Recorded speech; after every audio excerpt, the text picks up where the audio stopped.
مگر آخری وقت کے امام کو ضرورت نہیں ہے میری. کس کی ضرورت؟ میری ضرورت ہے. اور میں کتنا اشک بہاتا ہوں اس کی محبت میں, کتنی میری آنکھیں نم ہے کہ یا امام زمانہ آپ آج بھی نہیں آئے, آج بھی دن گزر گیا, آج بھی میں دروازہ دیکھتا رہا کہ شاید کوئی آئے گا, کوئی کھٹکھٹ آئے گا. ایک عالم دین جو صرف امام زمانہ کے مصائب پڑھتے تھے, صرف, میں بس آپ کو زحمت تمام کروں کہ آپ بہت دیر سے بیٹھے ہوئے ہیں. عزیزان محترم, بہرحال زندگی یہی ہے, نہیں پتا کل کون ہے, کل نہیں ہے, کسی کو کیا پتا کل زندگی ہے. وہ کہتے تھے کہ میں ہر وقت امام کے مصائب پڑھتا تھا. ایک دفعہ میں مجلس پڑھا تو وہ کہہ رہے تھے کہ وہاں پہ لوگ 40-45 سال کے بیٹھے ہوئے تھے. میں نے انہیں کہا کہ ہم نے اپنی زندگی میں, مخاطب جو بھی تھے ان کو آڈینس, ان کو کہا کہ اگر تم نے گھر میں مرغیاں پالی ہوئی ہوں اور تم اپنے صحن میں جاؤ اور وہاں پہ مرغیاں نہ ہو, یعنی پیٹس آپ نے پالے, وہ پیٹ نہیں ہے, کوئی بھی نہیں ہے, کیا کرو گے؟ کہا گھر کے دروازے تک جائیں گے, دروازے پہ نہیں ہو, کہا باہر گلی میں جائیں گے, کہا اسٹریٹ میں بھی نہیں ہے, کہا کونے تک جائیں گے, کارنر تک جائیں گے, بازار تک جائیں گے, چوک تک جائیں گے. کہا مرغیوں کی قیمت کتنی ہے, ان کی ویلیو کتنی ہے؟ کہا کچھ نہیں. کہا اس کے لیے تم اتنی محنت کرو گے, 1100 سال سے ایک شخص تمہارے گھر نہیں آیا, تمہیں اتنی محنت بھی نہیں کی.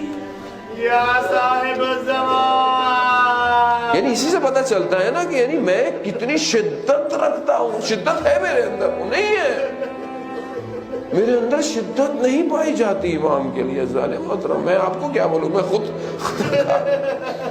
میں کتنا اس کو یاد کرتا ہوں, کتنی میری زندگی اس کے لیے. دیکھیں, اصل وارث کربلا کا وہی ہے. اصل اس کائنات میں جو فلنگ دا بلینک ہے وہ امام زمانہ ہے, اس کو پر کرنا ہے ہم نے. جب تک میں اپنی زندگی میں ظہور نہیں کروں گا, امام ظہور نہیں کریں گے. خدا کے لیے یہاں سے جائیں, اگر کچھ یاد نہ ہو تو اپنے وقت امام کو یاد کریں. ہفتے میں ایک دن, 1 گھنٹے, 5 منٹ, 1 منٹ تو اپنے وقت کے امام کو دیں کم از کم. پتہ تو چلے کہ آپ ایک امام کے ماننے والے ہیں, ورنہ بالکل ویسے ہی ہوگا جیسے کربلا میں میرا امام اکیلا رہ گیا اور کوئی امام کا ساتھ دینے والا نہیں تھا. عزیزان محترم, یہی مصائب ہے. سب سے بڑا مصیبت یہی ہے کہ امام ہمارے درمیان میں نہیں ہے اور میں زندگی گزار رہا ہوں اپنے امام کے بغیر. کیسی زندگی ہے مولا, آپ کب آئیں گے؟ یہ آنکھیں کب آپ کو دیکھیں گی؟ آپ نے مجھے کربلا بلایا, میں نے روزوں کو دیکھا, مجھے نجف بلایا, مجھے کاظمین بلایا, میں سامرا گیا, میں نے سرداب دیکھا, مگر آپ کو نہیں دیکھ رہا. مولا میں کب آپ کو دیکھوں گا؟ میں یہاں آتا اس لیے ہوں کہ آپ کی یاد تازہ ہو. شاید آپ آ جائیں, شاید آپ سوچیں, شاید آپ مجھے انتخاب کر لیں کہ ہاں یہی میرا سپاہی ہے, یہی میرا ماننے والا ہے. عزیزان محترم, امام حسین کو یہی تو غم تھا کہ کوئی نہیں غربت میں امام کی مدد کرنے والا. ارے میرا امام سجاد پورے راستے ہاتھوں میں رسیاں, گلے میں بیڑیاں.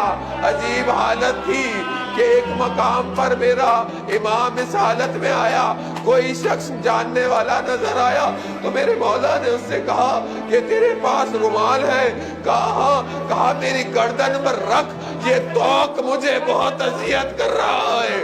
آزاداران محترم, میرے امام یہی تو کہتا ہے نا, وقت کا امام زیارت نائیہ میں یہی تو فرماتے ہیں کہ ارے کچھ ہاتھ ایسے تھے کہ جن کو گلوں کے ساتھ باندھا گیا تھا.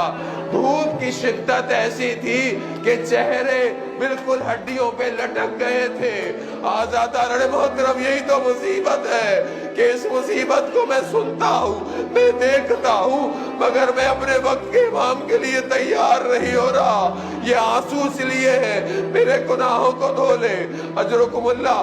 بس ایک آخری زحمت ہے, آپ نے مصائب پڑھے, میں بس آپ کے لیے ایک مصیبت پڑھوں گا.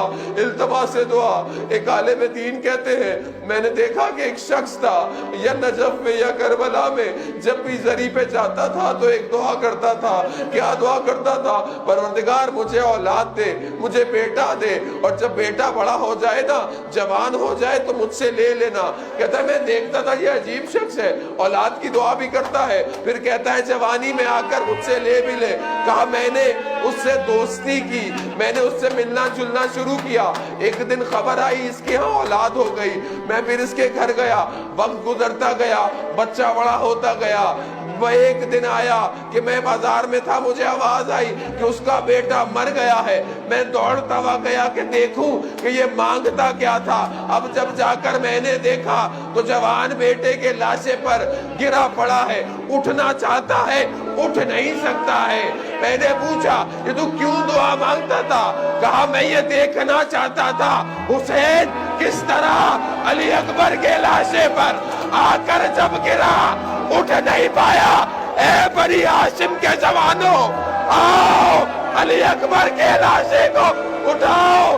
ارباب مقاتل لکھتے بس آپ نے گریہ کیا, گریہ قبول ہو گیا.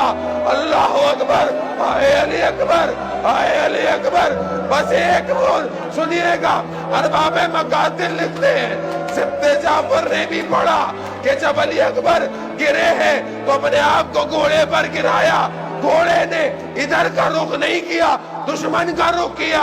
اب جس کے ہاتھ میں تلوار تھی, جس کے ہاتھ میں نیزے تھے, ارباب مقاتل کہتے ہیں تلواروں سے ٹکڑے ٹکڑے